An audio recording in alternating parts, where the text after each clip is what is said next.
Hey guys, was just noticing that a few people were having a little trouble finding three very different idea perspectives in their exploratory papers. So just wanted to talk to you a little bit about that. First of all, just a reminder that our exploratory paper um, is exploratory. You are exploring different viewpoints about your issue. So don't forget to be adventurous, exploratory a little bit. It's all about critical thinking, being objective, and judging ideas. And it's also about learning to avoid binary thinking, which is two sided thinking, that there's only a binary, that there's only right or wrong, black and white, yes or no, either or. This is actually one of our fallacies, if you remember, that there's only two points of view, and so we leave out any other choices. Also, critical thinking is key to this, so we want to learn to think about complexity and ambiguity. So having multiple viewpoints shows that the world is complex. Some things are just not either or. We want to complexify our issue before we write about it. So the purpose of an exploratory paper is to explore the complexity of an issue. A good thing to do is play believing and doubting. So first I try to accept and believe a position, even though deep down I might disagree with it. I try to look at it objectively. And then I question it and doubt it. So by believing and doubting, I can think about multiple sides to an issue. Some tips for your paper to remember. The viewpoints that you're talking about can't be different thesis statements. They have to be all centered on different views of your thesis. So that's very important. A bubble map is helpful here, and I'll show you some in a minute.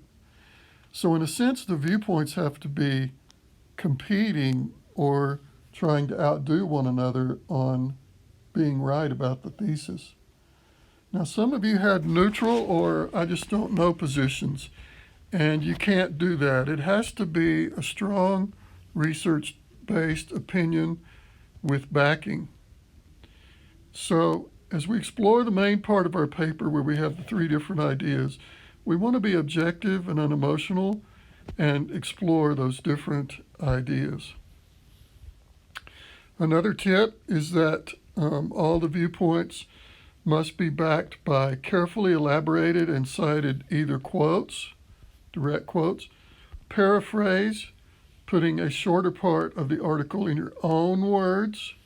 Remember, even 5 or 6 words of theirs, you have to quote it, or summarizing an entire article. Again, you would cite all of these. This is the support or evidence we talked about in the Toulmin argument. We're not really taking a side in this section. We're just discussing or elaborating on at least 3 different viewpoints. So we don't really take a side yet. We want to be scholarly, objective, and neutral. However, at the end, we will calmly and rationally announce our own view, what we will be writing about in our final paper. So, how do we find that third viewpoint? Remember, we want to complexify it and that there's no wishy-washy, namby-pamby, neutral viewpoints. You can't just say, and then there's the viewpoint of nobody really knows. You can't do that. Keep it centered on the thesis and think about ideas and thoughts. Now, some of you were using different groups, which is okay as a starting point, but you were assuming a group all had a unified idea, and they might not, so you've got to qualify it. Some politicians might think this. Some parents might think this. So you can't just necessarily use groups. You've got to use the group to find an idea. I'll show you what I mean here. So if I'm looking for the stakeholders in an argument, those who have a stake in the problem, we can start with those, but we want to move to ideas that the groups state and back up and argue for, hopefully in an article that you found. For example, robots should be used in warfare. We could look at three groups: soldiers and families, pacifists, and battlefield commanders. Soldiers and families might think they would not want to be in combat directly and could save human lives. Peace lovers might think we should never develop these killing machines at all. And battlefield commanders should argue that we need real humans to win battles. Notice how even though I chose three groups, I had three ideas that they argued for. So I've got to move to ideas. Here it is in a bubble map, which is good to use, or a mind map. I can put the central idea at the middle, robot warriors in warfare. I could even put my thesis there.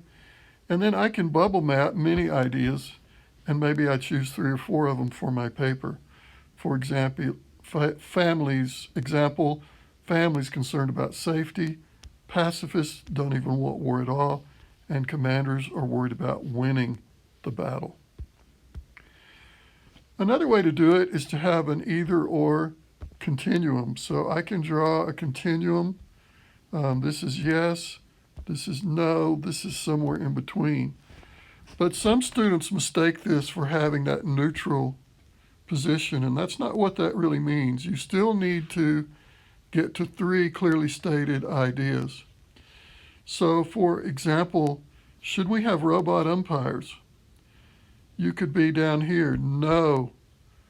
Baseball's a traditional sport, no machines. You could have yes. This makes the game neutral and fair for all. We're for technology. You could have somewhere in between, but it's still an idea. We still need human umpires to make final judgments.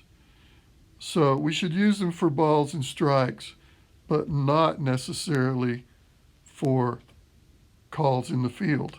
So that is a middle argument between the two, but it's still a strong argument. So again, we have the bubble map here, and these are great thinking tools. We have the traditionalists, those concerned about fairness, and those concerned about human judgment. So we see here the warrants that different listeners have or different stakeholders have. So you could think about the warrants. We could even think about those different American groups. The traditionalists, keep baseball pure. Those concerned with fairness and people persons. And then those that are concerned that human judgment is still needed and they still want to keep the human part in the equation. So that's a way to do it. Another way would be a time scale in which you could, again, have a scale. You could have past, present, and future. So sex robots should be promoted and used, for example, if that's our thesis. What ideas could revolve around that? Well, we could go in the past. They might say that religiously sex is immoral in some cases. So, no, we don't want that. In the present, well, there's many questions not answered. It's still confusing at the present. So I would say be cautious. And then somebody looking at the future, though, may say, yes, but we have sex trafficking and disease that needs to be stopped. So therefore, we need to move forward with sex robots. So I can see by using time, I've come to 3 different positions. I could also use implications of an idea. This is a little similar to mapping out the future, but I could say robots should be promoted in society. What are the implications? Well, one implication, it will lead to a singularity. Here I'm looking all at the future. Robots might take over the world. Someone else might say, no, in the future, humans can relax and let robots take care of them, like Daisy on the Jetsons. And then others might say, well, this will lead to different jobs for humans. For example, can you imagine being the help desk for confused robots? Other thinking tools to find perspectives I want to give you some tips on. Use the chart on Wood, page 305. You'll read this in the next chapter. What are the differences and arguments is about facts, definitions, cause and effect, values, or policies. Are there different policies that people think should be adopted? That could be your three perspectives. Also, always remember, when in doubt, read and research. Go back to your articles. They will clearly state some ideas. Learn to look for those. And then ask your friends and other people, family. Maybe you're shut in with your family. Get them all to tell their thoughts on the issue. And listen to their reasons, not just their answers. Why do they think this is true? And that will give you different viewpoints and issues on your exploratory paper. Feel free to run your ideas by me or a tutor. The point is, you want to explore in your paper 3 clear ideas or perspectives about your viewpoint, and thus promote critical thinking and helping yourself with your final paper. Hope that helps a little bit.